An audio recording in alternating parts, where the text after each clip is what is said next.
things. The male sperm, which plays the part of factor. The female sperm, first part of the menstrual blood, which provides the matter. Thus we see that Ibn Sina gave the female semen exactly the same role that Aristotle had assigned to the menstrual blood. It is difficult to overstate the importance of Ibn Sina as a scientific and philosophical authority for the pre-modern Europeans. Then we're going to look at Ibn Qayyim al-Jawziyah.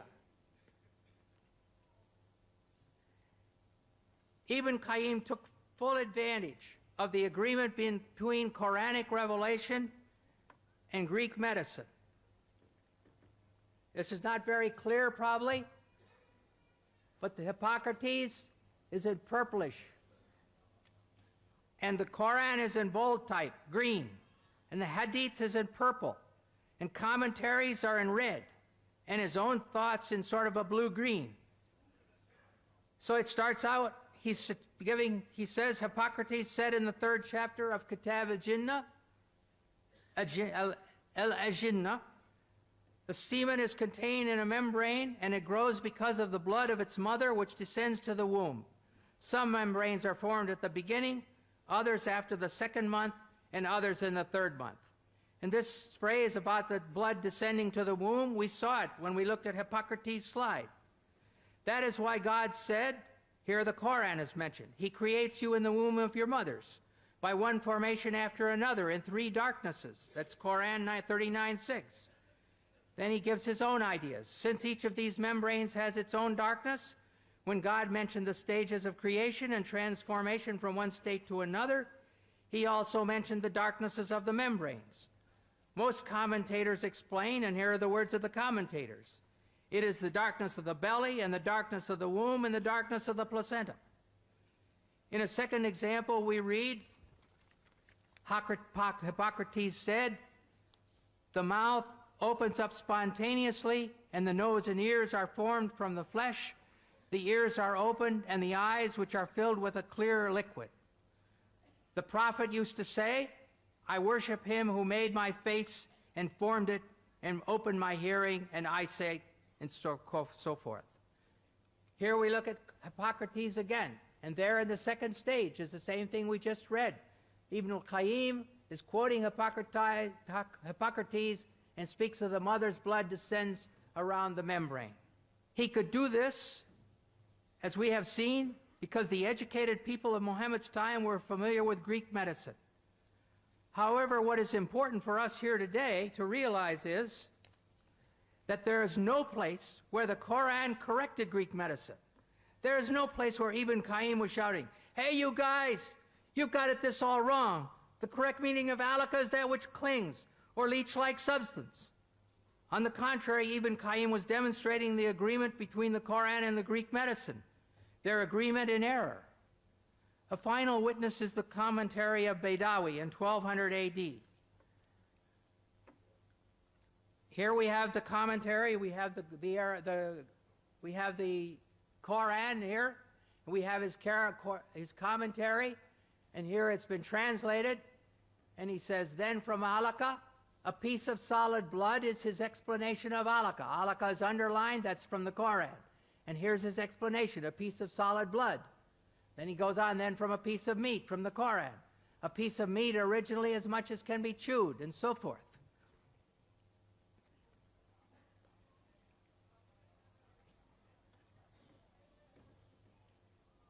As I mentioned at the beginning of this study, it has been said that the idea of the embryo developing through stages is a modern one, and that the Quran is anticipating modern embryology by depicting differing stages. Yet we have seen that Aristotle, Hippocrates, the Indians, and Galen have all discussed the stages of embryological development during the 1,000 years before the Quran. And after the coming of the Quran, the account of the different stages, as described by the Quran and the Greek doctors, was carried on in the teachings of Avicenna and Ibn Qayyim, and is essentially the same as that taught by Galen and those preceding him. Concerning the bone stage, it's clear, as Dr. Moore demonstrated so capably in his textbook, that muscles start forming from the somites at the same time as the cartilage models of the bones. There's no bone stage where there's a skeleton sitting here, and then and then the muscles are plastered around it. It's equally clear that alaka in the Quran means clot, and that the Quraysh who heard Muhammad speaking understood him to be referring to the menstrual blood as the female contribution to the developing baby.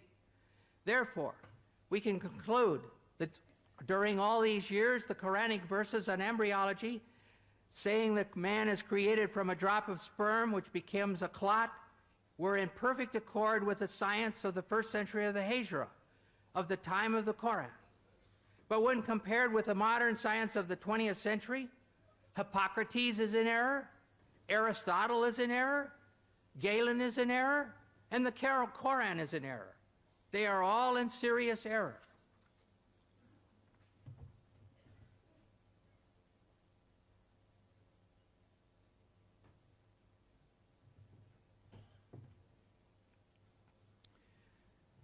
Now we're going to look at a little bit about moonlight. Does the Quran state that the moon gives off reflected light from the sun? Before this was common knowledge.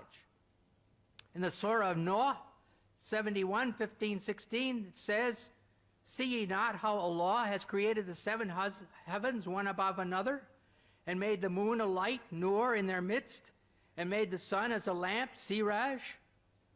The moon is called a light, Arabic nur, and the sun a lamp, siraj. Some Muslims claim that since the Quran uses different words speaking about the light of the sun and the light of the moon, it reveals that the sun is a source of light, while the moon only reflects light. This claim is implied very strongly by Shabir Ali in his booklet Science in the Quran, and stated clearly by Dr. Zakrnaik in his video, "Is the Quran God's word?"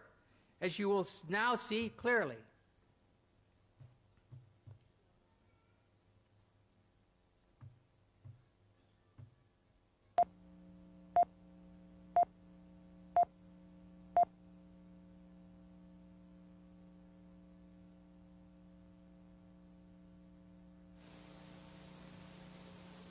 The light that we have, the light that we obtain from the moon, where does it come from? So he will tell me that previously we thought that the light of the moon was its own light. But today, after science has advanced, we have come to know that the light of the moon is not its own light, but it's a reflected light of the sun. I will ask him a question. That it is mentioned in this Quran, in Surah Al-Furqan, chapter number 25, verse number 61. "Blessed is he who has created the constellation and placed therein a lamp and a moon which has reflected light." The Arabic word for moon is qamar, and the light described there is munir, which is borrowed light, or nur, which is a reflection of light. The Quran mentions that the light of the moon is reflected light. You say you discovered it today. How come it's mentioned in the Quran 1400 years ago? We will pause for a time. He won't reply immediately, and then may say, maybe it's a fluke. I don't argue with him. For sake. Near the end of the video, we heard Dr. Naik explain the Arabic word for moon is qamar, and the light described there is munir, which is borrowed light, or nur, which is a reflection of light. Please do not forget what he said. Munir is borrowed light, and nur is reflected light. Not only is this claimed to be a statement in keeping with scientific truth, but it is also claimed to be scientifically miraculous, since this was supposedly only discovered relatively recently. It is correct that the moon does not emit its own light, but only reflects the light of the sun. But this was known already almost 1,000 years before Muhammad. Aristotle, in about 360 BC, discussed knowing that the earth was round by its shadow on the moon. He could only speak of the earth's shadow crossing the moon if he knew that moonlight is reflected light. If you still insist that this is a miracle of scientific knowledge, then we must ask ourselves, do the Quranic words themselves support this claim? Siraj. First we shall look at Siraj. In Surah Noah, which was read above, in Surah Al-Furqan 25:61, it is simply lamp, referring to the sun. In Surah An-Naba 78:13, Sirajan Wahjan means a dazzling lamp, again indicating the sun. The words Nur and Munir come from the same Arabic root. The word Munir is used 6 times in the Quran. 4 times, Surahs Al-Imran 3:184, Al-Hajj 22:8, Luqman 31:20, and Fatir 35:35. It is the phrase Kitab al-Munir, which Yusuf Ali translate as a book of enlightenment, and Pickthall uses the scripture-giving light. Clearly, this indicates a book which is radiating the light of knowledge. Nothing about reflection. Nur. It says in Surah Noah 71:16 and Yunus 10:5 that Allah made the moon a light. Thus we find that the Quran says that the moon is a light, and it never says that the moon reflects light. Moreover, in other verses, the Quran says that Allah is a nur, a light. Surah An-Nur 24:35, one of the most beautiful passages in the Quran, reads, Allah is the light, nur of the heavens and the earth. The parable of his light is as if there was a niche, and within it a lamp, the lamp enclosed in glass, the glass as it were a brilliant star, and so forth. Thus we see that the word nur is used for both the moon and Allah. Are we going to say that Allah gives off reflected light? I think not.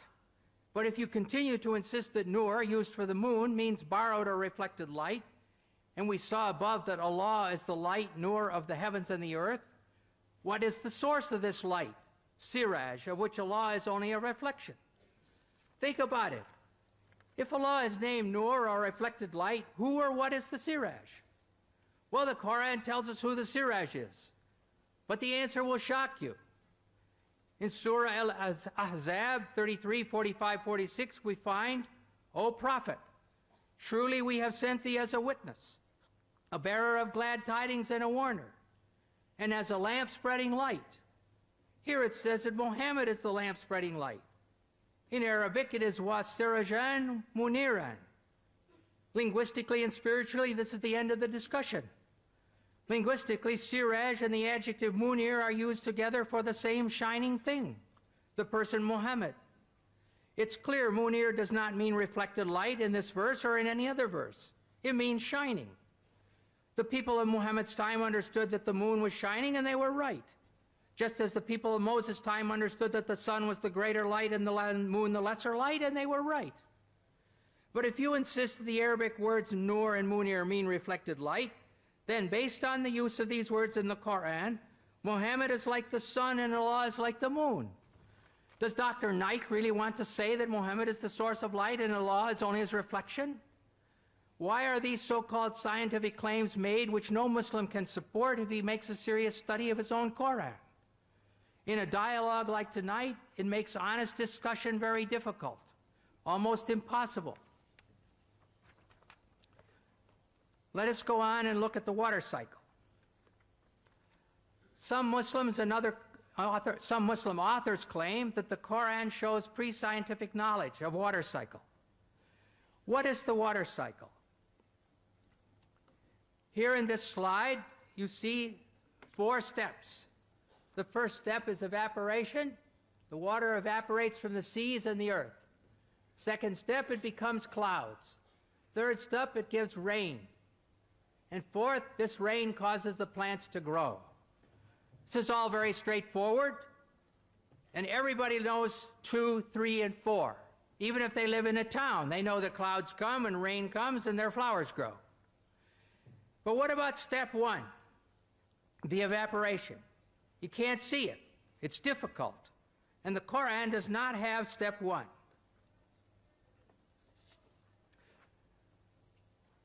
Now we're going to look at a prophet from the Bible, a prophet from 700 BC, Prophet Amos, and he writes, he who made the Pleiades and Orion, who turns blackness into dawn and darkens day into night, and then who calls for the waters of the sea, stage 1, and pours them out over the face of the land. Stage 3. The Lord Yahweh is his name. And one other prophet is Job in 36, 26, 28, at least 1,000 years before the Hijrah. He says, how great is God, beyond our understanding. The number of his years is past finding out. Stage 1, he draws up the drops of water, which distill from the mist as rain. That's stage 3. And then the clouds are mentioned, stage 2, which pour down their moisture and abundant showers fall on mankind. So here in the Bible, this difficult stage 1 is there from more than 1,000 years before the Quran. Now let us go on and look at mountains. The Quran has more than a dozen verses stating that God placed firm and unmovable mountains on the earth. And in some of these verses, the mountains are listed as either a blessing for believers or a warning for the unbelievers. One example of this is found in the Surah Luqman, 31, 10, 11, where the mountains are one of 5 warnings. It says, he has created the heavens. It says he has created the heavens without supports that you can see, and has cast El-Ka onto the earth firm mountains, Rawasiya, lest it should shake with you. In the prophets, Al-Anbiya, 21:31, as one of 7 warnings, we read, and we have set on the earth firm mountains, lest it should shake with you, with them. Finally, in the B, Nahl 16:15, says, and he has cast El-Ka onto the earth firm mountains, Rawasiya, lest it should shake with you.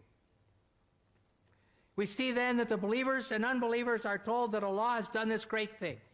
He's thrown down and placed the mountains so that the earth will not shake violently with them. Therefore, we must ask ourselves, what did they understand? In the next 2 verses, another picture is given. The news, Anaba 78:6-7.